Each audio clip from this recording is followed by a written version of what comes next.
The game is set as a 3v1. But I Yeah. think it'll be fine because there's only one Yeah. person on the 3-player team. Nah, that's gonna be okay. Okay, so let's get map number 3 started. That's actually Whirlwind. And 2-0 for Brown. The last game is not invalid. It's also not 12. It's still 5 minutes to 12. So he could have executed a different strategy if he wanted to. Yeah, or you could have said before the game started that he wanted to switch IDs.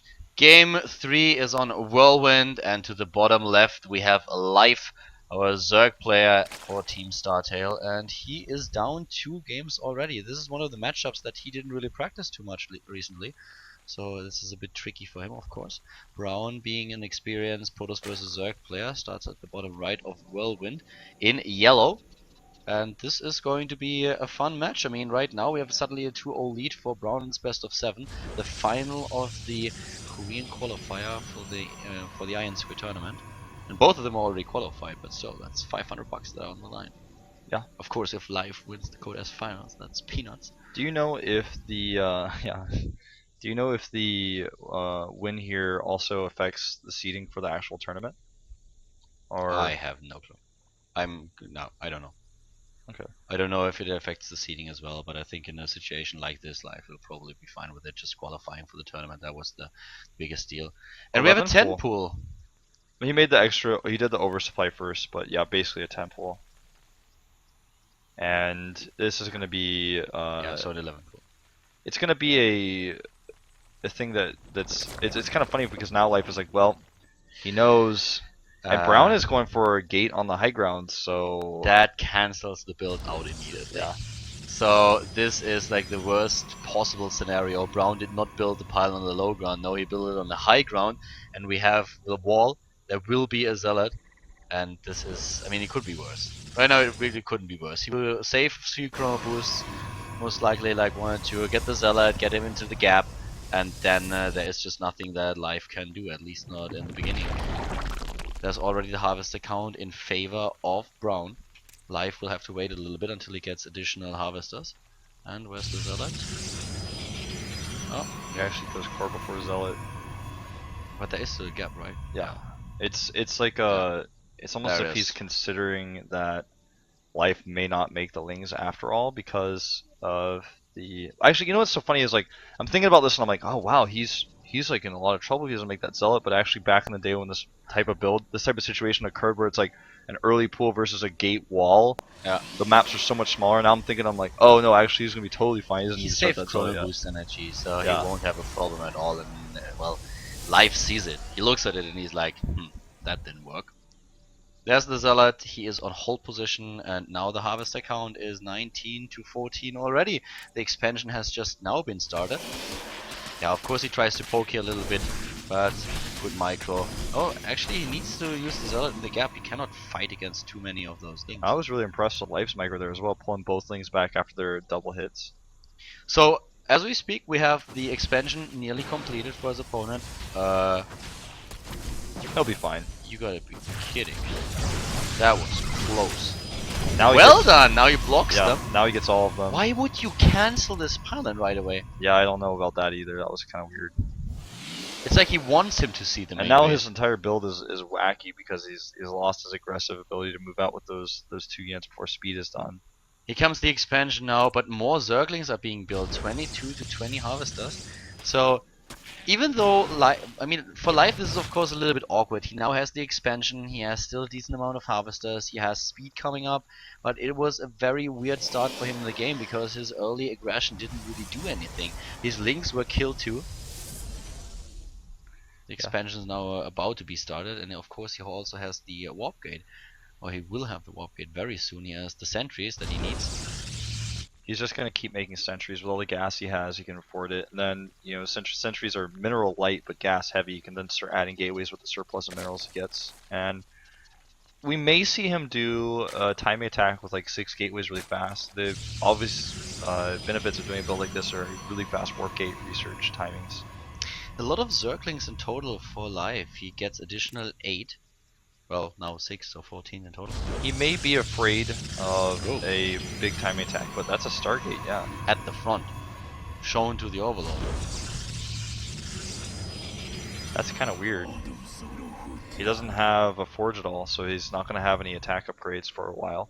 And he has pylons in the main base. He could have hit the Stargate at any time.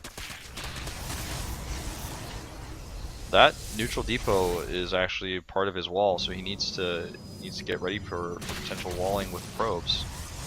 Well, he has those sentries also in a position where they can attack the Zerglings as soon as they get too close to the situation that Life now puts up is cute, but he doesn't really do anything as long as he's in a decent position here. But the Stargate has been spotted and he goes for the Void Ray, and of course the Overlord here sees everything. He will be the first victim, in fact. He will be the first unit that is going to die. Yeah. It's not even worth trying to run. That's a sad. The Void Ray is contemplating its last moments right now. Or the Overlord, rather.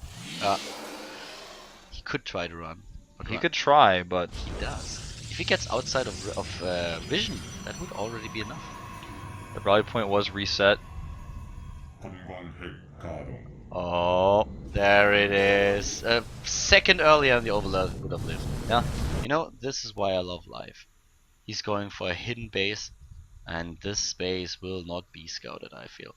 Well, there's a lot more reasons to love life than that, man. Like good food, good friends, your job. You have a good job. I kind of ran into this one, didn't Money's not tight right now for you.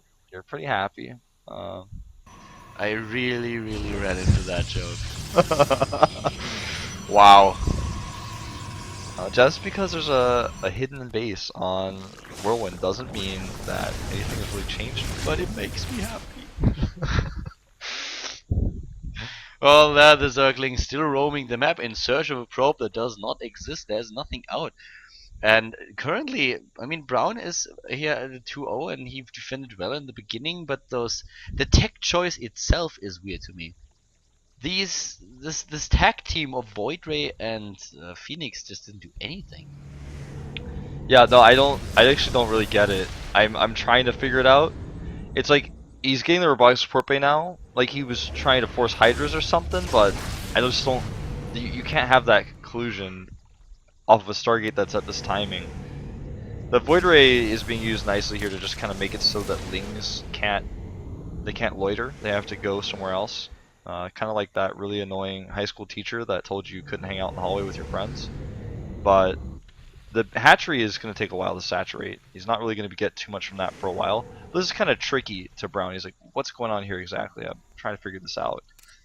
Life is now on 4 bases, if you count the one that he's building at the left side of the map now. The top has still to be saturated. Of course, it's a bit tricky for him to send drones over there, but he already has the green and he's mainly using it for gas now. But this is just something that Brown is completely not going to expect at all. Why would you? So taking the observer out would be nice. Well, placing down another one right in front of the observer doesn't make sense, but as long as you kill the Void Ray, I think it's fine. But he needs more than only one queen. There's the second one, maybe another fungo, and one infested dice. That is not good. You know, I was a little bit disappointed when he didn't just go for the hatchery. Obviously, the infestors probably would have saved the hatchery as well, but trying to delay the creep instead of going for the hatch on the left that you just saw with his phoenixes was kind of weird. He still doesn't know about the base to the north here, which is only taking gas. So smart. Yeah, and we have a lot of drones now built, so this is the point in time where this base will start to actually pay off. Yeah. And he's just trying to attack a little bit, always poking, always looking what's going on. There will be a Spire very soon in order to have something against the Colossi. But right now, I mean, there's not a lot that Brown does in regards to damage. That's all that he killed, 3 units. The Infestor was the most important part. The resources lost tab. Yeah. Phoenixes are now just kind of scouting units for him a little bit here. He doesn't have a third base. He's got an attack he can do with Colossi and a Warp Prism. But this is so weird. But there are no Corruptors, and he doesn't build a Spire. So he might actually find himself in a situation where he's able to hold. Let's just look at the army supply for a second. We have 66 against 58, so that's a pretty strong army for Brown, also supply-wise. He's getting the War Prism now, and those 2 Colossi, they do not have range, of course. Well, actually, sorry, they do. The Zerglings were repelled here. It's a full wall, so against the Colossi are crucial here. If he's able to save the Colossi, that will be great, but there are already 10 Infestors. Yeah, and if you look at Brown's army, it's like one fungal can practically cover it all, so he's got to really be careful. Blink is almost done, +2 is almost done, but almost doesn't count. He really has to hit these infestors properly. You know, he's got to. The angle of attack on the infestors is like hard to even brainstorm like the best way to do it. He's going to want to pick those up with the phoenixes, target his colossi on the infestors, try to blink in there if he can. But there's a lot of ifs. Here we go. Guardian shield is up. Goes into the choke point. There are the Infestors, and they start to fungal the shit out of this army. Yeah, and life is even having a spine crawler position. This should be shut down. Like That's just hard to watch. this, I've never seen something so shut down. Now, when I go to my start menu on Windows and say shut down, I wasn't that shut down. Like, damn. 2-1. Yeah, that was an odd game that we just saw.